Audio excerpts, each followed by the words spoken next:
Hey, welcome to the long overdue episode of Chad's Beer Reviews. Data breakdown, number crunch by the numbers, whatever you want to call it. I spent the last 2 days just kind of going over all the episodes, seeing where I shot them, who the guest reviewers are, and of course, a style breakdown. I didn't do so much things by the dates, but we'll see that. So, anyways, with no further ado, let's just jump right into it. So, number of episodes by year. So as you can see, I only had 2000. In 2008, I only had 38, but that's because I didn't start until October of that year. And then 2009, 2010, 2011, that number jumps way up because I was doing them 5, 6, sometimes 7 days a week. And I was going to school at the same time too. I was gonna say I'm surprised that I only did, between 158 and 219 those years. I honestly thought I would be closer to like 250, 300, maybe over 300 those years. It certainly seemed, in retrospect, like I was doing them every day those years, but I guess I was only doing about 5 or 6 days a week. And then in 2012, that number comes way down because it was like June or July of that year that I retired, quote unquote, when I hit episode 700. And though I didn't really retire, I still kept doing these like hidden episodes, only of like really, really special beers, only like once every few months. And then I don't remember what the date was or what the episode was exactly, but sometime in 2013, I came out of retirement, made all those videos public, and then I started doing, which I probably should have been doing since the beginning, was I only was reviewing like the beers in my basement or really special beers. Basically anything comes in a really tall bottle and is really high alcohol. That's basically what I was doing for all of 2013, 2014, and 2015. Now in 2015, I moved from New York to Florida, and I kind of got burned out again. I did get burned out again early 2016. And I was just like, I just can't keep doing beer reviews, hedonistically. I feel like I've said everything there is to say. So I was like, it took me long enough, but I'm going to finally go for BJCP. So I spent all of 2016 just doing text reviews of commercial beer to, BJCP guidelines. And then in late 2016, I took the the online exam and the tasting exam. And then in early 2017, I officially became, well, yeah, I don't think you can see it, but I finally became a BJCP certified judge. And then in 2017, I thought about doing a whole website of it was basically the beer equivalent of Professor Messer for BJCP. In fact, I actually registered BJCPtestprep.com and actually made a few videos, but they're gone now. But I decided I'm going to come back to doing video beer reviews, but I wanted to go through this entire book and do at least one review of every style. I did not get every style. I missed a couple, like some of the Scottish beers and a lot of the historical beers, just stuff that's really hard to find, but I got most of them. So yeah, so 2017, 2018, that's 146 episodes. I know because they're all to BJCP spec. Some of them are re-reviews, but yeah. So let's move on here. Location percentages. Here's where they were all shot. So 80% of them were at my apartment in Albany, not surprising. 10% at my place in Lakeland. Those are all doing these style reviews. 5% here in Sanford and 5% everywhere else. And we can break these numbers down even a little bit further. So here's how the Albany apartment locations break down. 798 of them, it just rounded up to 80%. So it's a pretty even breakdown between the bedroom, the kitchen, and the living room. A lot of those bedroom ones were Skype reviews or just sitting here at the computer. I did a bunch in the backyard, counts for 11% of them. Only did 2 ever in the bathroom. Those were shout outs to L. Harlock. Is that guy still around? I don't know. And a handful on the front porch. And then all those everywhere else, this is how they break down. So I did 16 episodes at Jay's apartment, 6 in Key West, a handful at my parents' house, and 5 at my aunt's house in Florida where I lived really briefly. I'm surprised I only did 5. I felt like I did like 20 or something there, but whatever. And you can pause and read this if you want. It's funny because I did 2 episodes at airports. One at JFK Airport with Peter in the parking garage, and then another one at the Atlanta Airport was at the Sweetwater place there. Indoor versus outdoor reviews. So 89% or 890 episodes were shot indoors, and 110 were shot outdoors. I use this color scheme because that kind of looks like the paint on the wall in outdoor trees, whatever. All right, here's all the different guest reviewers. And this number is wrong. I think the actual number is 64. It might even be 65. I can't believe I had this many different guest reviewers over the years. Well, I guess I can, 1,000 episodes. So, obviously you can see Henry was the number one guest reviewer with 60 total appearances, followed by Jay at 35. And that's interesting because Henry had almost doubled Jay. And it felt like Jay and I were, back in like 2009, 2010, we were shooting beer reviews. It seemed like almost every week. And then Kevin Burns at number 22. And then surprisingly, my dad was the fourth most popular guest reviewer with 9 appearances. And then we have a bunch of the Skype guys.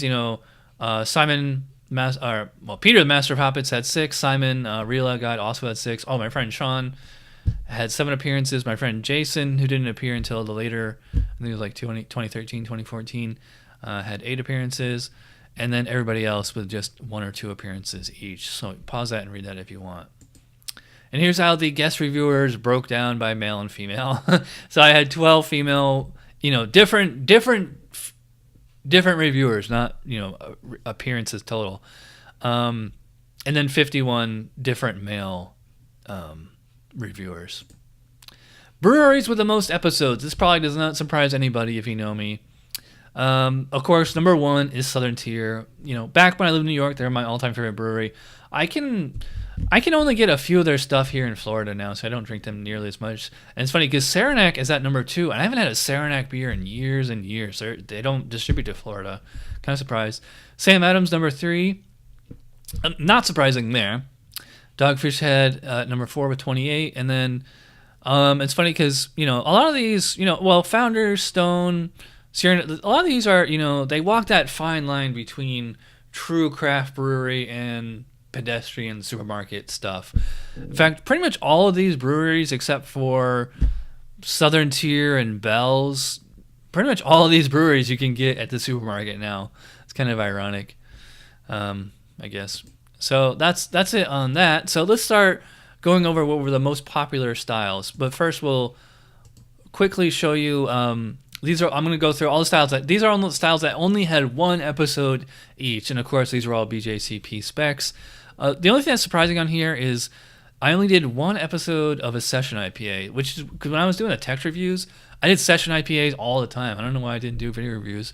That's funny. 23D Lambic, the most expensive beer I ever paid for. This was like almost $100 for this one bottle. And of course, it was a 50-point beer. And nothing else really surprising on here. So pause and read that if you want. Here's styles with only 2 episodes. In retrospect, I'm kind of surprised I only did 2 Berliner Weiss, but these are ones that aren't fruit flavored. And I'm kind of surprised I only did 2 IPLs. I thought I did a lot more than that. Styles with only 3 episodes. Getting a little bit more popular now, but not, super popular. 4 episodes. Then this kind of is surprising. I only did 4 Dunkel Wheats and Weizenbachs, because those are 2 of my all-time favorite styles. And then here's your classic style smoke beer. Not to be confused, actually let me go back to 6B, Rausch beer. Rausch beer is only, according to these specs, a Rausch beer 6B is a Marzen that is smoked. If it's any other style, it's a 32A classic style smoke beer. And then there's even another style smoke beer on top of that. So getting a little bit more popular, here's styles with 5 episodes each. Your Bretts, your sours, things like that. Traditional sweet stouts. 6 episodes, starting to get a little bit more popular styles here. Although I am surprised I did 6 Trappist singles. I don't know where I found all those from. 7 episodes. Not surprised I did 7 Irish red ales. People tend to like that style. I don't. That's probably my least favorite style. That and like American wheat beer.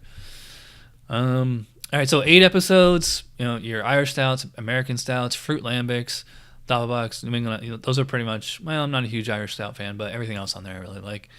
9 episodes each. Of course, oatmeal stout. That's probably of all the standard stout styles, not your chocolate, not your coffee stouts. Probably like oatmeal stout, probably the best. That or sweet stout. American barley wine. I'm surprised. I did 9 rye IPAs. That's surprising. And of course, wood aged beer. Not to be confused with specialty wood aged beer, which we'll talk about later. 10 episodes. I can't say I'm surprised I did so many blonde ales because they're so readily available. American strong ales and Belgian golden strongs.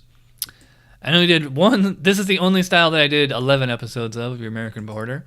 And then these are all the styles I did a dozen episodes of. American wheat beer, one of my all-time least favorite styles. Why do I review it so often? Although I am surprised Belgian Triple did not crack the top 20 most popular styles. That's one of my all-time favorites. So speaking of which, let's go through the top 20 most popular styles. Technically, a lot of these are ties, so I'm not going to really count. I'm not going to say this is number 20. I'm not going to count. I'm just going to tell you how many episodes each. And if you can see up in the top left corner here, I don't think you can. It says 20, like the rank, the style number, and then the number next to it is how many episodes. But anyways, I'm rambling. All right, so I did 13 American Light Lagers. Can't say I'm surprised, especially when I did that whole macro month review. 13 American Brown Ales. Not one of my all-time favorite styles, but, definitely readily available. 13 Wit Beers. Definitely one of my all-time favorite styles. Really like those. 13 Belgian Doubles. I'm surprised. I actually like quads better than this. 14 American Amber Ales. AAA. 15 International Amber Lagers, which is basically anything that's like Yingling. See how it's like more of an amber than a fizzy yellow lager? Also 15 Saisons. It took me a long time to get into Saisons, but now I really like them. 16 International Pale Lagers. So basically the global equivalent of your Bud, Miller, and Coors. Although a lot of the international ones are all malt, no adjuncts. 19 Weiss beers, or Hefeweizen, one of my all-time favorite styles, although I am surprised that it's not in the top 5. Moving on, American Pale Ale also had 19 total reviews. That's not surprising at all. And then your Belgian Strong Dark Ales, again, not surprising. Although the only thing that is surprising is that it didn't crack the top 5. I believe that's number 10. That is number 10. Number 9, your fruit beer. So there's anything that's a fruit-centric beer. Did 25 fruit beer reviews. 25 of your American lagers. It should be only 3. Coors, Miller, Bud. But it counts a lot of other stuff like that. 29 Imperial Stouts, just straight Imperial Stouts, not coffee, not chocolate, not bourbon barrel aged, which I'll get to in a second. So that was the 7th most popular style. Number 6 is your autumn seasonal beer, better known as pumpkin beers. I can't believe I did so many of those. I did 29 of that style. At number 5, with 32 episodes, is your specialty wood-aged beer. Now, this is your bourbon barrel, imperial stouts, and things like that. One of my all-time favorite styles. So, yeah, not surprising, and it's number 5. Number 4 is your winter seasonal beer, basically anything that's a Christmas beer. I did 33 episodes of this style. And, of course, number 3 is your double IPAs, your straight double IPAs. I did 43 of this style. Number 2 is your Spicer vegetable beers. Now, as you can see right here, Last Snow, when you think Spicer vegetable, you don't tend to think of, dark beer, but, that's a porter with coffee and chocolate added. So this style accounts for all, like I said, your coffee stouts, your chocolate stouts, anything like that, where it's not just fruit, it's, some kind of spice or vegetable or something, So that accounted for 58. And a lot of those are, stouts plus some kind of ingredient in them. And of course, at number 1, what did you think it was going to be? American IPA. It's funny, that was my favorite style for a long time, and now they all just kind of taste the same to me. I do hardly ever buy IPAs anymore. I only get IPA like if I'm out somewhere and they have basically like this beer on tap somewhere. I did 70 American IPA reviews. So let me show you this graph real quick, and then we'll get out of here. Yeah, so this is how they break down. Although it is what I just showed you, but you can just kind of see how they stack up. Can't say I'm surprised that double IPAs and American IPAs account for 2 of the top 3 most popular styles. And Spicer Vegetable. I actually thought Spicer Vegetable would be number 1 because of all those chocolate and coffee stouts and everything that I did over the years. So that is about it. That is it. I should have went through. It would have been too hard to go through some of the dates and things like that. But that's basically all that's going on. Let me zoom in real quick so you guys can see me. All right, so so that's it for this particular weird episode. It was fun. Now remember, coming up in May, so in about 3 months from now, I'm gonna do the old Rasputin vertical versus horizontal aging experiment. We'll see how, because it'll be 2 years since they've been like that, so we'll see how they stand up. And that's it for now. If you got any questions or concerns, let me know in the comments section. And follow me on Untappd if you still want to see what I'm drinking, but it's a lot less frequent than it used to be. So thanks for watching, and I will see you guys around.